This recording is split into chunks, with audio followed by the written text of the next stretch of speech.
You are on Tips and Streams with your host, Coca. What's good, everyone? Welcome back to Tips and Streams. I'm Kokan, and I hope you're doing well and feeling locked in wherever you're listening from. All right, let's get to the daily picks. I've got 4 NBA matchups on the card today, so buckle up. We're diving straight into the action. The first prediction for today's NBA games is for the game between the Los Angeles Lakers and the Cleveland Cavaliers.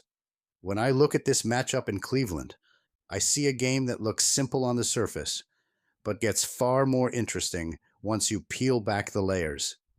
Both teams are rolling. Both teams have elite shot creators, and both sides are coming in with confidence. But for me, this is a classic spot where context matters more than headlines. I'll start with the Lakers, because their rhythm lately has been impossible to ignore. What I'm seeing is an offense that's flowing with purpose. Luka is setting the tone every single night, controlling pace, picking matchups, and bending defenses until they crack. When he gets downhill or draws extra attention, the ball movement opens up clean looks. And that's why this group has been so efficient in scoring the basketball. Even without some rotation pieces, they're playing with composure and balance. And late in games, they've shown they can execute when things tighten up. What really stands out to me is how comfortable the Lakers have become in close, competitive environments. They're not panicking when a run hits them. They're responding. That comes from experience, from star power, and from knowing exactly where your offense is coming from in crunch time. Now, Cleveland deserves respect. Donovan Mitchell has been electric, and when he gets hot at home, the building feeds off his energy. The Cavaliers also play fast in spurts and can pile up points in a hurry. However, I can't ignore the absences. Missing key creators and interior presence changes the way this team functions, especially against a Lakers squad that knows how to hunt mismatches and live at the line when defenses are stretched thin. Another factor I keep coming back to is Cleveland's inconsistency when they're asked to control games at home with expectations attached. They win games, yes, but covering numbers in these spots has been an issue all season. Meanwhile, the Lakers have quietly been one of the most reliable road teams when it comes to staying inside the number. Stylistically, I expect a fast, competitive game with swings on both sides. Cleveland will make runs. Mitchell will have his moments. But over 48 minutes, I trust the Lakers' shot creation, late-game poise, and ability to score when plays break down. Here, I'm going to take the Los Angeles Lakers to cover the 4-point spread against the Cavaliers in Cleveland. Today's second prediction is for the game between the New York Knicks and Toronto Raptors. When I break this game down, I see a matchup that looks tricky on the surface, but becomes much clearer once I zoom out and focus on rhythm, matchups, and mental edge. Yes, the Knicks are stepping into Toronto on the second night of a back-to-back, and yes, that usually raises red flags. But basketball isn't played on a spreadsheet alone. It's played in moments, habits, and matchups. What I've liked from New York lately is the way they've stabilized after that ugly stretch earlier this month. I watched this team reset, simplify, and get back to playing grown man basketball. Jalen Brunson has clearly taken control again, not just as a scorer, but as a floor general who knows when to slow things down and when to put pressure on the defense. When New York plays through him with pace and purpose, they're a different animal. Defensively, the Knicks still bring something Toronto doesn't love dealing with: physicality on the glass and discipline on the perimeter. This team does an excellent job of limiting second chances and disrupting passing lanes, which matters against a Raptors squad that thrives on transition and deflections. If New York can keep this game in the half court for long stretches, that immediately tilts the balance. Now, I respect what Toronto has been doing. This is a confident group that just came off an impressive run, and their defensive activity has been elite. They fly around, force turnovers, and they're relentless when they smell momentum. Playing at home after extended rest is usually the kind of spot bettors love, and I get why many people are circling the Raptors here. But here's where I lean the other way. Toronto's offense still goes through stretches where execution gets shaky, especially late in close games. New York, on the other hand, has multiple guys who are comfortable making tough shots when the game tightens. The Knicks have already shown this season that they're not intimidated by this matchup, and that matters more than people want to admit. I'm not saying New York walks in and dominates. I expect a grind. I expect swings. I expect Toronto to make runs fueled by energy and defense. But when it comes down to those final possessions, I trust the Knicks' shot selection, composure, and experience just a little more. So even in a tough scheduling spot, even on the road, I'm not fading this team. My money is on the New York Knicks to cover the 3-point spread against the Raptors. The third prediction for today is for the game between the Golden State Warriors and the Utah Jazz. I'm looking at this matchup like a classic spot where the scoreboard expectations and the betting value are pulling in two different directions.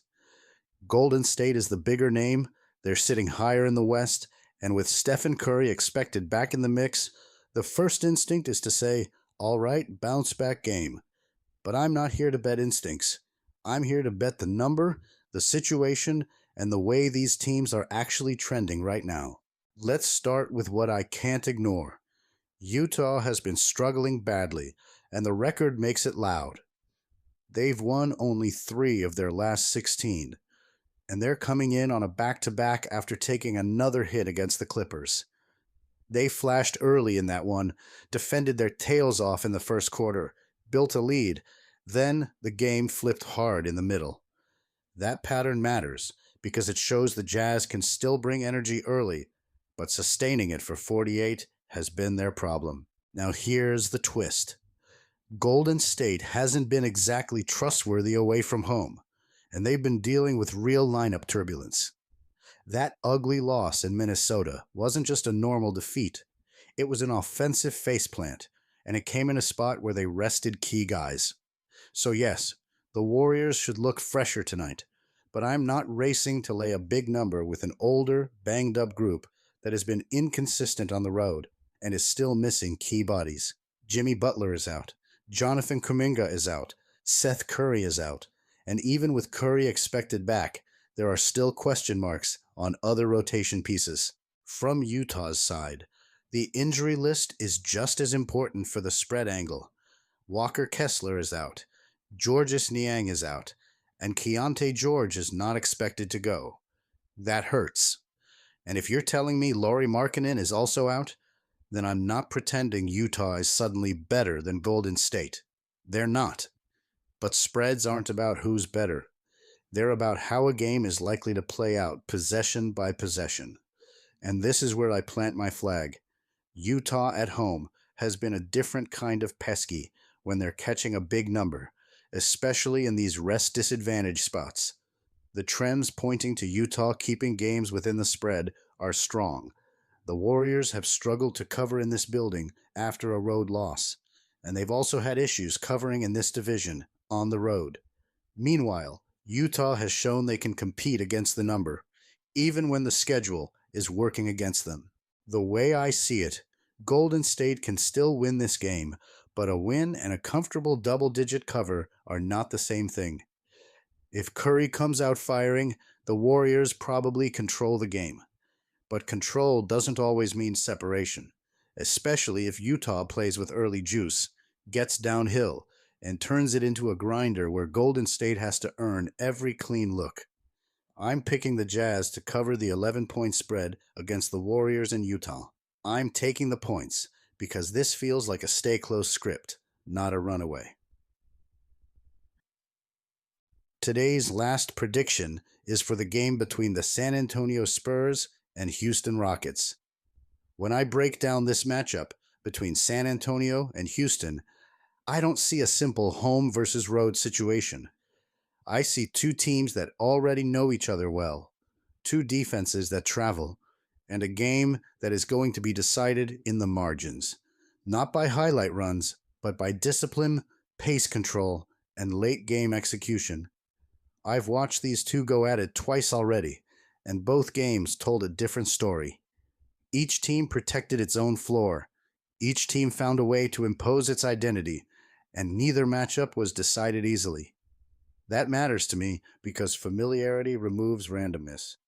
When teams see each other this often, the game usually tightens, possessions slow down, and spreads become far more valuable than straight winners. Houston deserves respect. I won't pretend otherwise. They are playing confident basketball. They rebound at an elite level, and they've clearly recommitted to defending as a unit. Their ability to win games without turning them into track meets tells me this team is comfortable grinding. At home, that defensive pressure ramps up, especially in the fourth quarter, and that's where they've been flipping games recently. But here's where I pause before blindly backing the home side. San Antonio is not a soft team. This group defends with structure, protects the rim, and rarely gives away easy points. Even in their last loss, the defense showed up. What failed them was execution, missed free throws, cold shooting stretches, and losing control of the glass. Those are fixable issues, not systemic flaws. What I trust most about the Spurs is their composure. This team doesn't panic when a run hits them. They can absorb pressure, reset, and still play their brand of basketball. With Victor Wembanyama anchoring the paint and De'Aaron Fox controlling tempo, they always have answers, even when shots aren't falling. I also put real weight on competitive balance here. These teams are close, statistically, stylistically, mentally. There's no clear gap. When I see a number like 3 points attached to a matchup this tight, I immediately think value. Not because San Antonio must win outright, but because they don't need to. I expect this game to stay physical, deliberate, and close for 48 minutes. I don't see separation. I don't see blowout scenarios. I see a game that lives in the final 5 minutes, where every possession is earned and every basket matters. My prediction is the San Antonio Spurs to cover the 3-point spread in Houston. I'm riding with the discipline, the defense, and the ability to stay inside the number on the road.